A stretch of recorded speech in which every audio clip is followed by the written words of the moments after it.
This one woke up. The words rolled off her tongue like a blessing and a curse, echoing through the low-ceilinged chamber in a hush of wool-soft resonance.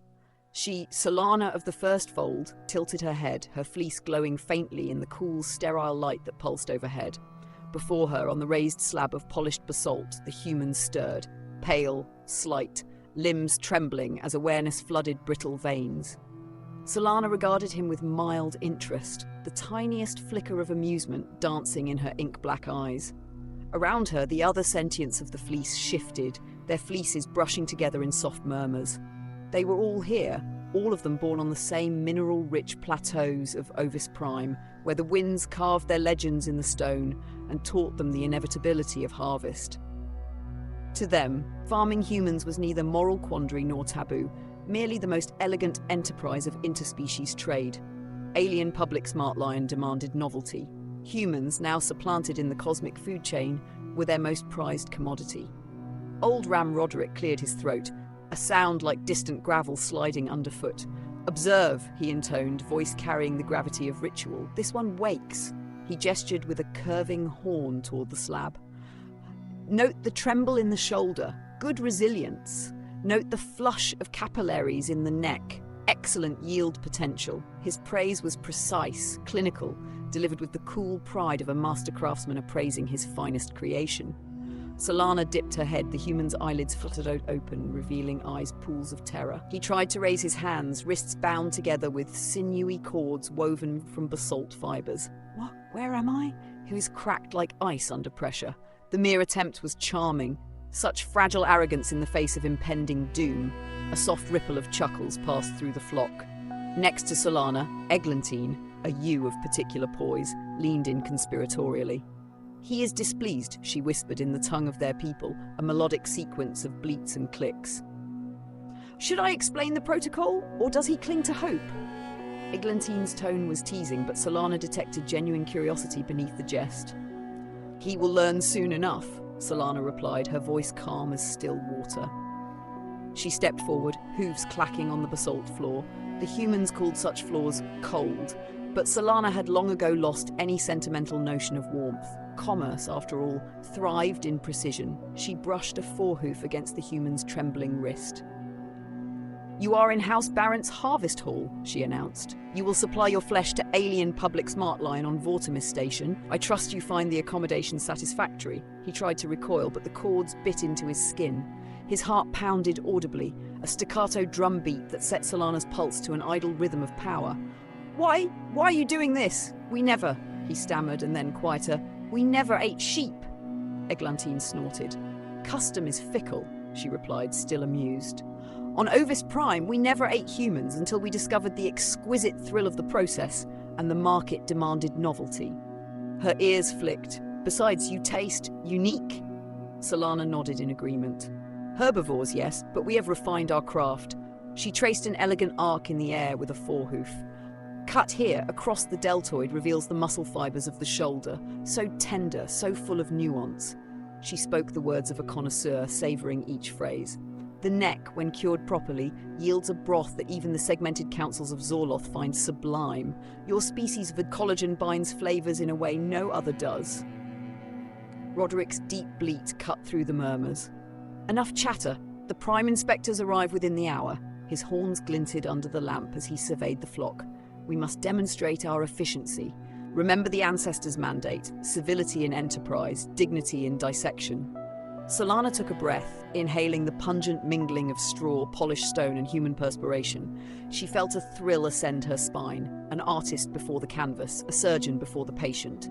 The human's panic flared anew when he caught her eye, a small schooled calm reflected back at him. "Do not fear," she murmured. "This is your purpose now." His lips quivered.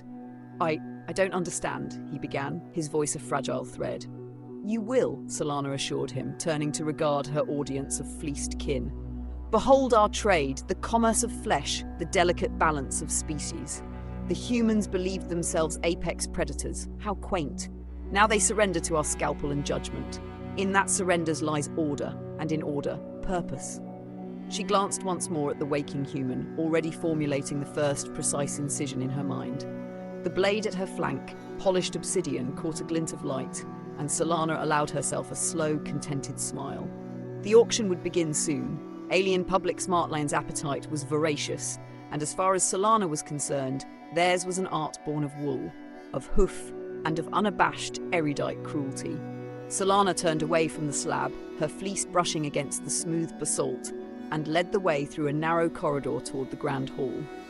The walls here were polished to an almost mirror finish, reflecting the golden glow of phosphorescent panels embedded overhead. Every surface gleamed with antiseptic precision, yet the air was thick with the earthy tang of straw and the coppery scent of fear. She inhaled deeply, savouring the contrast, the sterile and the visceral entwined in a single breath. As the massive double doors swung open, a hush fell over the assembly of Sentients. Before them stretched the prime harvest chamber, an amphitheatre of commerce and ritual.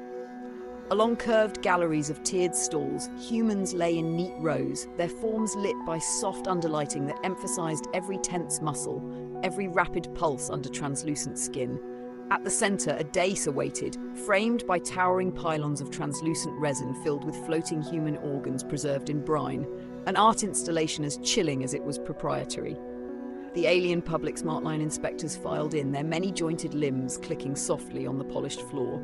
Their segmented eyes flickered in patterns Solana recognized as appraisal. Each inspector wore the ceremonial robes of the Council of Gastronomic Exchange, silks woven with the metallic threads of meteor-harvested ore, patterns shifting like living constellations. Murmurs rose among the Sentients as the inspectors took their seats on the dais, reclining on seats carved from Martian basalt and inlaid with ovoid crystals that pulsed in time with the guests' heartbeat. Old Ram Roderick approached the dais, his gait deliberate. "Welcome, esteemed patrons," he intoned, voice carrying to the farthest alcoves.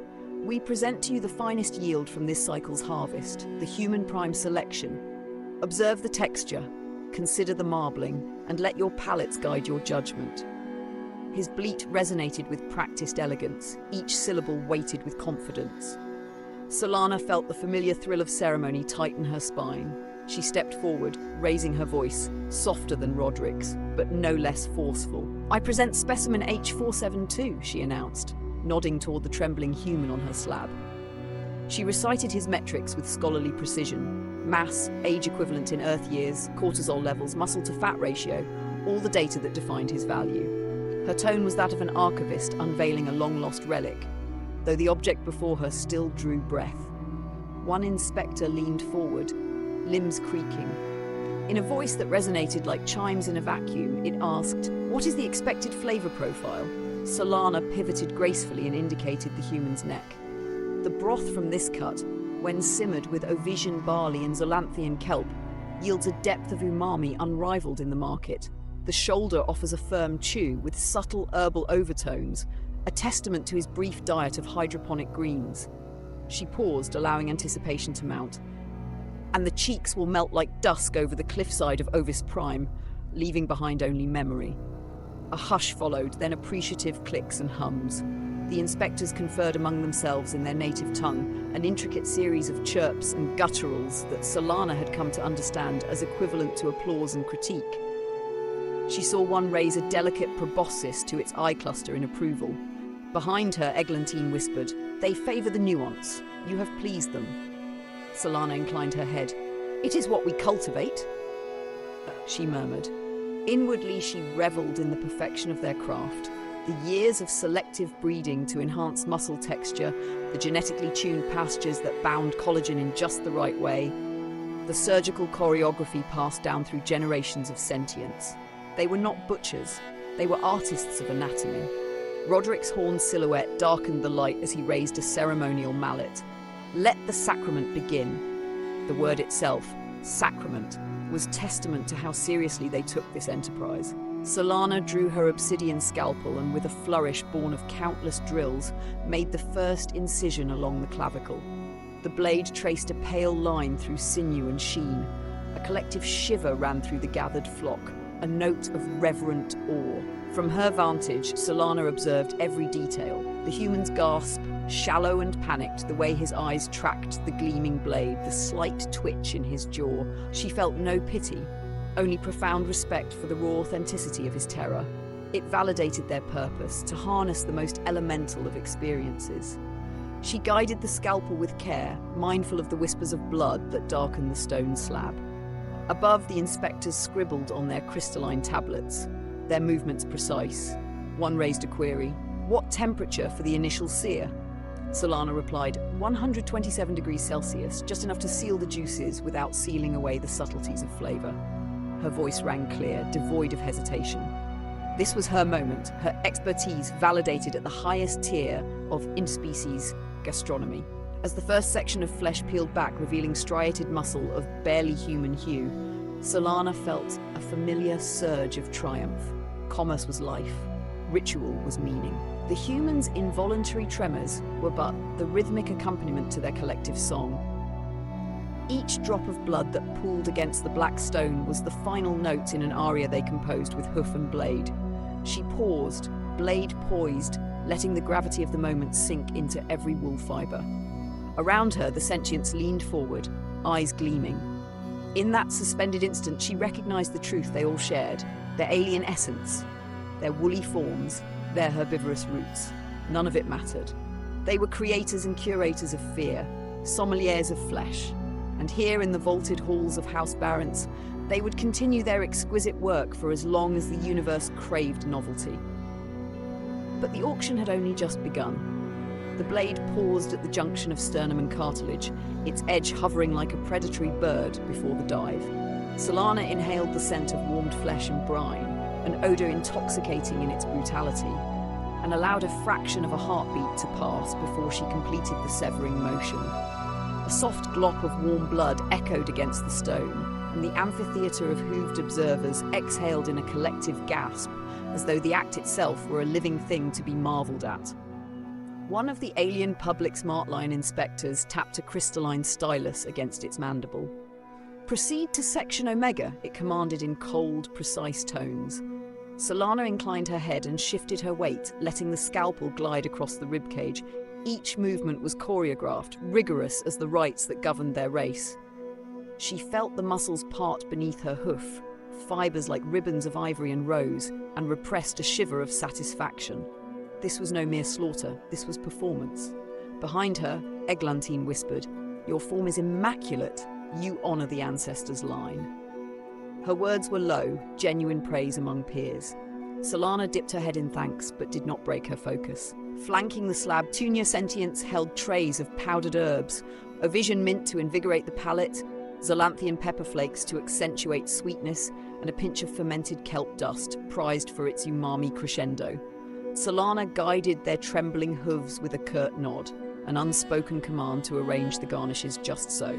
Ram Roderick, perched on the lower dice, lifted his ceremonial mallet. "Present the Omega cut," he bellowed, voice rolling like distant thunder. Instantly, the junior Sentient slid the tray forward. Solana reached for a glistening strip of meat, marbled with fine veins of delicate fat, and held it aloft, letting the gallery's light catch every shimmer. The human on the slab twitched in protest, but Solana's gaze held him, unyielding. He became part of the tableau, raw potential waiting to be judged.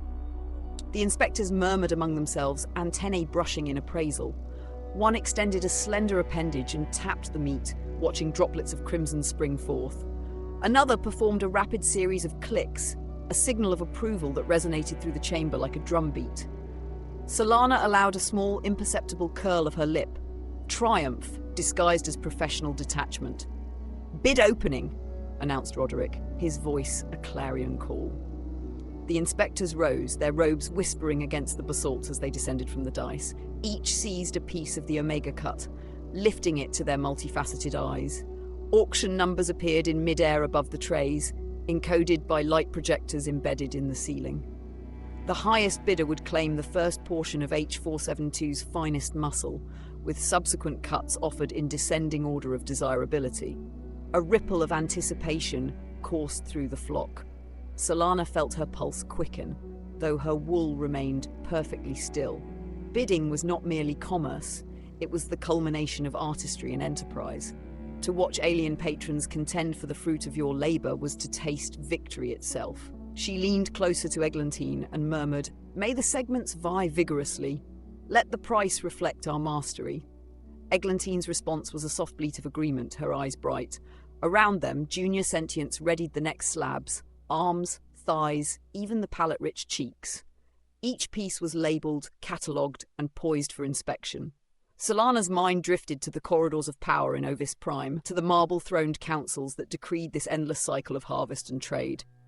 There was order here, a cosmic harmony achieved through the cold calculus of flesh and price. The first bids began, numbers gleaming in iridescent flight.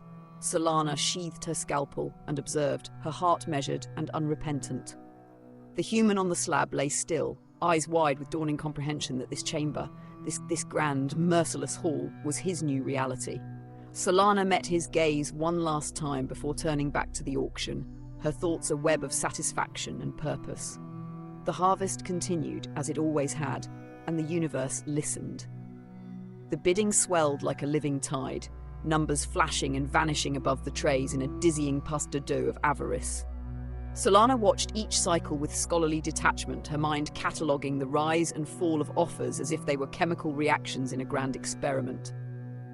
She noted how the vermilion-hued bids of the Leontids, a six-limbed race with a penchant for rare indulgences, blossomed most quickly, while the titanium-toned bids of the Othran-plated coalition trickled in with measured reserve. Each nuance mattered, each hesitation a clue to appetite and whim. Beside her, Eglantine murmured, "The Leontids are driving the price too high. See how they tremble at the sight of that cheek cut. They know its value." Eglantine's voice carried an edge of amusement, but Solana perceived tension in her companion's stance, the same tension she herself felt in the lilt of her breathing. For in their world, market mastery was a refinement of instinct and intellect to outmaneuver competitors and justify the lofty esteem of their craft. Solana offered the slightest of nods and turned back to the human specimen. The man's gaze was hollow now, brows drawn in a portrait of absolute comprehension. His body had grown still under the scalpel's ministrations, and he stared at the floor as if mapping the lines of his own fate. Solana felt no pity, only a flicker of awe at the human capacity for terror. It was, in its way, beautiful, the pure expression of existential reckoning distilled in a single quivering figure. From the dice, Ram Roderick's voice boomed. "Next lot, H472's shoulder section. Prime cut, best for slow braise or quick char." The rustle of anticipation followed, and Solana stepped forward once again, retrieving the next segment with the same meticulous care. She allowed herself a small indulgence. Her blade traced the grain of muscle with the precision of a calligrapher's quill, each stroke deliberate, each motion celebrated. When the cut was clean, she elevated the meat for all to see, letting its rosy sheen catch the phosphorescent glow. An inspector with iridescent eyes rasped, "What garnishes accompany this choice?"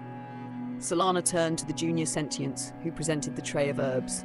A dusting of crimson salt from the clefts of Velsior to accentuate natural sweetness, a whisper of fermented kelp for depth, and on the side, a concentrate of hydroponic clover oil pressed this very dawn.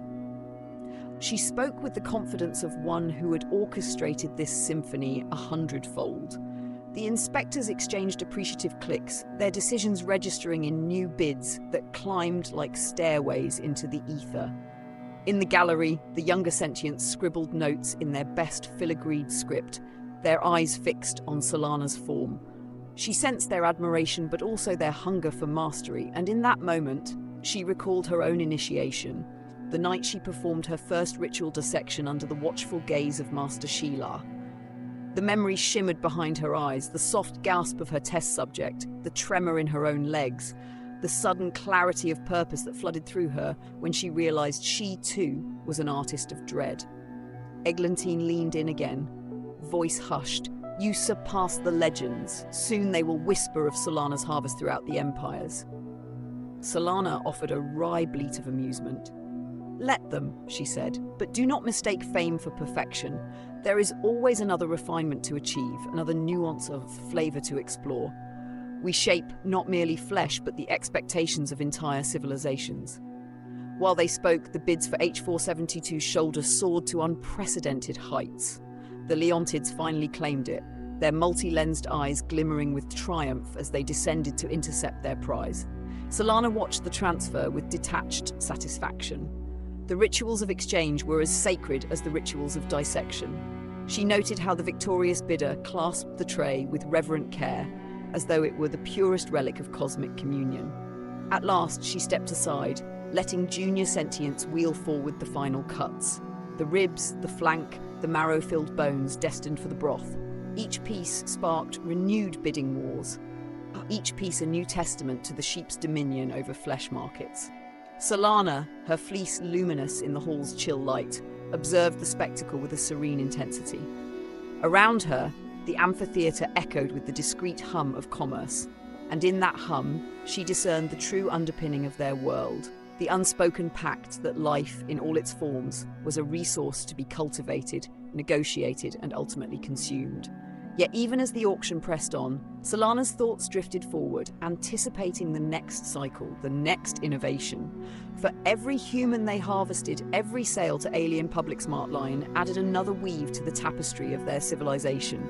And in that tapestry, she intended her own thread to shine brightest of all. Solana watched the last of H-472's cuts leave the hall beneath the triumphant clicks of the Leontid delegation. As the double doors sealed behind their pleased departure, a sudden hush fell over the amphitheatre, an almost tangible pause in the machinery of the harvest chamber. The phosphorescent panels dimmed and the walls' mirrored surfaces grew opaque as they released their cold glare.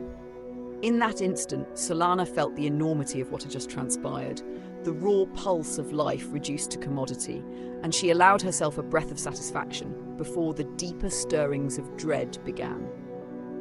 Across the floor, the junior sentients busied themselves gathering the leftover fragments, the gristle, the sinew, the slick pools of blood, preparing them for the marrow-rendering vats. Solana approached the largest vessel, its stainless steel brim rimmed with frost, and peered into its abyss. In the gleaming liquid, she saw a twitch of movement, a finger perhaps drifting in the swirl of coagulated plasma. The sight made her heart skip, not with revulsion, but with cold fascination. Here lay the final relics of a life, the last proofs of a creature's existence, and she felt a pulse of something. Recognition? Regret? She could not name it. Old Ram Roderick's bleat shattered the moment. "Prepare the closure rites," he commanded, voice echoing ominously. "We honour our ancestors by leaving no trace, only the perfection of commerce." Two sentients stepped forward, carrying slender vials of Zarlanthian enzyme, an enhancer that dissolved organic matter down to its primordial components. The vials glinted like deadly dew. Solana nodded, her mind already calculating the enzyme's diffusion rate, the temperature curve, the pH necessary to ensure absolute decomposition. Eglantine brushed a forehoof against Solana's flank. "Do you feel it too?" she whispered. Hesitation?" Her tone was wary, as if to admit such sentiment were a breach of ritual. Solana paused, hoof hovering over the control panel. The enzyme vats thrummed like sleeping beasts hungry for their meal. "I feel the final note before the feast," Solana replied quietly. The hesitation rippled through her, brief and unwelcome. She reminded herself that the sheep of Ovis Prime were not given to sentimental weakness. Their civilization flourished on order, on discipline, on the unblinking acceptance that life was a resource to be harvested.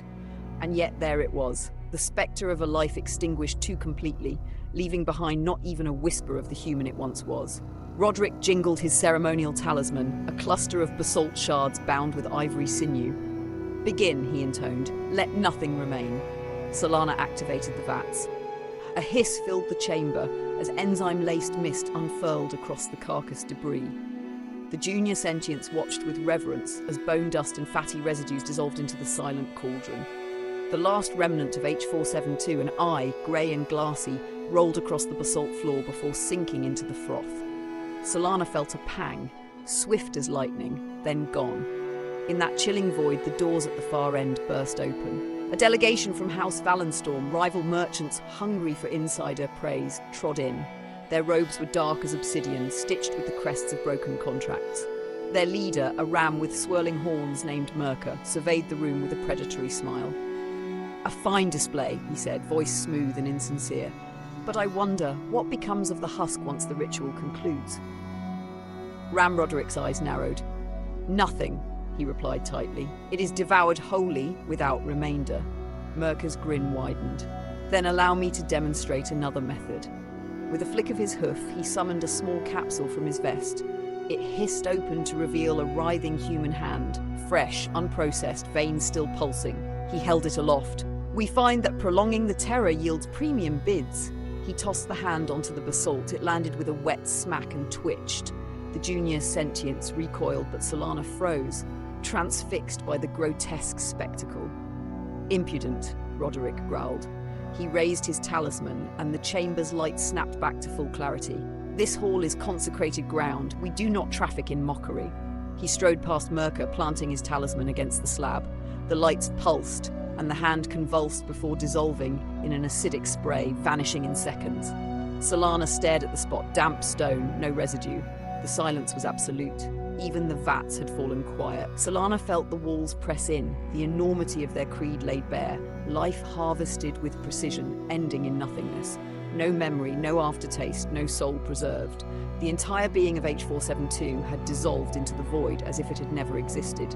In that desolation, she perceived the darkest truth of their enterprise. They traded not just flesh, but oblivion. Glantine's voice was a soft tremor. Is this honor? Solana could not answer. Her eyes fixed on the empty slab, where the ritual talisman still glowed. And as the delegation from Valenstorm turned away in confusion, Solana felt the final flicker of disquiet ignite within her wall, an ember of horror prelude to an unending void. In that moment, she knew the harvest would continue, the commerce would flourish, but the cost was the erasure of every life, of every story, leaving behind a whispering darkness that no blade could cleave. Solana stood motionless as the Valenstorm delegation retreated, their obsidian robes whispering down the corridor like carrion birds in flight. The chamber's phosphorescent glow pulsed with muted indifference, as though the walls themselves had absorbed the horror and now bore its memory without comment. She lifted her gaze to the high, vaulted ceiling, etched with ancestral sigils that sang of prosperity and order. But in that moment they appeared to her like silent sentinels complicit in a grand erasure.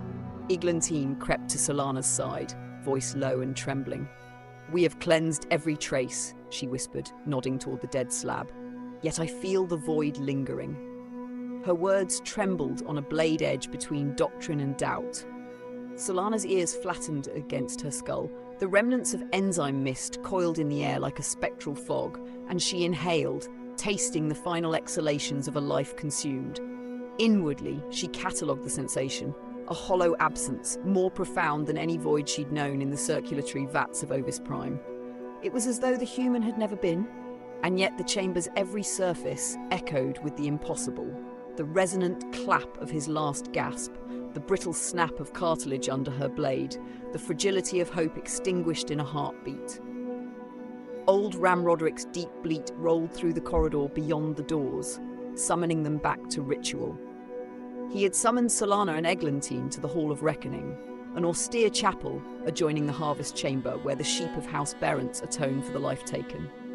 Its walls were lined with obsidian plaques inscribed with the names of every specimen perfected and purged, though none recorded the eternity of oblivion that followed. As they entered the hush of the hall, Solana's mind raced. Ritual atonement was meant to reaffirm purpose, to sanctify their trade, to silence any stray tremor of remorse. But now, with the memory of total erasure fresh in her bones, even the solemn chant of the acolytes seemed dissonant. Roderick sat upon his marble dice, his horns a dark crown. "Bow your heads," he commanded. In unison, the flock yielded, fleeces dipping in respect. Solana felt the collective breath tighten, then released in a sigh that shook the pillars. "In the service of commerce, we honour life by its ending," Roderick began, voice a cavernous echo. "Yet let us not forget the bargain we have struck. For every flesh we dissect, for every life we erase, we harvest not only price but purpose. We are the stewards of order." His words swirled around her, familiar yet hollow. Solana pressed her lips together, recalling the vacant slate where H472's existence had stood. She remembered the way the end dissolved bone as though it were nothing more than a wisp of dust, leaving behind no memory, no essence. When the chant concluded, Roderick asked, "Do any among you question the path?" No one stirred. The sheep of the flock remained statues of unwavering certitude. Yet Solana felt the tremble of one lone thought, fragile as a newborn lamb. Had they, in perfecting their art, severed the final link to meaning itself? Eglantine's wool brushed against Solana's flank. "We must not falter now," she whispered. The cycle continues. Solana's gaze drifted to the narrow slit of window high above, where a pale crescent of an alien moon glimmered. In its cold light she perceived the truth. Their civilization, obsessed with precision, with ritual, with innovation, had become its own artifice. Life was nothing more than a resource, and death a transaction. She bowed her head once more. "We continue," she intoned, her voice steady though her heart wavered. Outside, the cry of the enzyme vats resumed, a hungry mechanical ululation that called for the next subject. And somewhere unseen, the black market whispers of prolonging terror grew anew. In the pulsing silence of that chapel, Solana wondered if there remained anywhere left for Mercy to hide, or if the sheep of Ovis Prime had finally consumed it all. A hush settled over the harvest chamber as the new subject, H573, was guided in on a wheeled gurney. His eyes were wide, swollen with fatigue and disbelief, already broken by days of confinement, and the steady drip of hope drained dry. Solana watched him come into focus beneath the cold phosphorescence, his skin a pallid canvas marked with tally lines and calibration symbols. There was no vestige of surprise in her expression now, only the poised expectancy of one greeting a familiar ritual. Old Ram Roderick's voice cut through the quiet like a scalpel. "Present the specimen," he commanded, and two junior Sentients slid aside the restraint straps. H573's chest rose and fell in rapid, shallow breaths, as though each inhale cost him a fragment of his very soul. Solana approached with her obsidian scalpel in hoof, its edge catching the light in a sliver of promise and dread. She inhaled the acrid tang of recycled air and human sweat, letting it fill her senses before she spoke. "Observe the flow of his vascular weave," she murmured to the spectators. The carotid pulses at 90 beats per minute, optimal for extraction." The juniors arranged their trays, dusting the basalt slab with powdered nitrogen to reduce the sting of blood's warmth against the stone. Solana's mind catalogued each detail, the slight tremor in her foreleg, the rhythmic hum of the enzyme vats looming behind like beasts hungry for oblivion, the distant echo of applause from a gallery already drunk on the promise of spectacle. She felt a trace of exhilaration sharp as ice coursing through her wool. This was the culmination, the meeting point of anatomy and avarice. H573 exhaled a ragged plea. "Please, no." His voice cracked loose, a brittle reminder of the fragility she was about to dissect. Solana hesitated an infinitesimal moment, enough that the entire chamber seemed to hold its breath. But then she steadied her hoof and replied with serene precision, "Mercy is a human conceit. We offer nothing but purpose." With that, she made the first incision along his sternum, the blade slipping through flesh as though cutting through twilight itself. A gasp echoed, then stilled. The chamber exhaled in unison, a symphony of satisfaction. Blood welled around the scalpel's curve, bright and liquid as molten rubies. Solana observed the rivulets tracing the grain of the stone, the way they pooled and spread in patterns almost deliberate, a final, wordless testament of life slipping away. She recalled the enzyme's promise to erase every molecule, every memory, every trace of the being now unfolding beneath her touch. No tombstone would bear his name, no monument would stand to attest he ever was. His life would close not with a whisper but with oblivion. As she peeled back each layer, muscle, tendon, sinew, she felt the familiar thrill of mastery, the refined dance between hoof and blade. Yet, beneath it, a deeper tremor, the echo of a universe where meaning itself was negotiated in bids and severed in ritual. Solana recognized the terrible artistry of that truth. They were architects of erasure, sculptors of silence. Nothing survived beyond the cold commerce of flesh and price.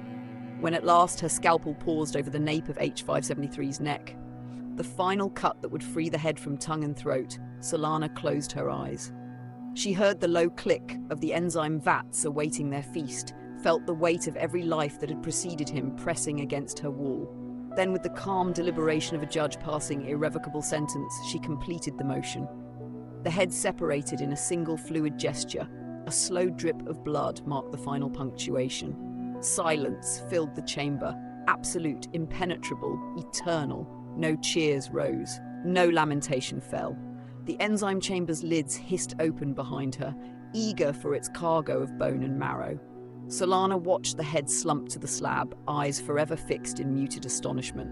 She stepped back, hooves clicking on the basalts as the lids descended, sealing the final witness into oblivion. And as the enzyme mist began its inexorable crawl, dissolving the last fragment of H573's flesh into vapor, Solana felt only the cold alchemy of purpose fulfilled and the yawning void left in its wake. The enzyme vats fell silent as their mists receded into viscous pools, leaving behind only the polished basalt littered with nothingness. Solana stood at the center of the harvest chamber, her fleece faintly glowing in the dim phosphorescence, every fiber of her being humming with the consummation of purpose. Before her, the final remnants of H573 had vanished completely. No bone, no shard of memory, no echo to testify that he had ever drawn breath. The chamber, once alive with the ritual of bidding and ceremony, lay hushed, emptied of its spectacle.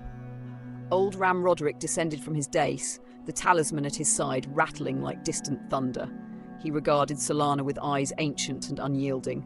"So ends another cycle," he intoned, voice reverent in its austerity. "We have honoured the ancestors. We have served the markets."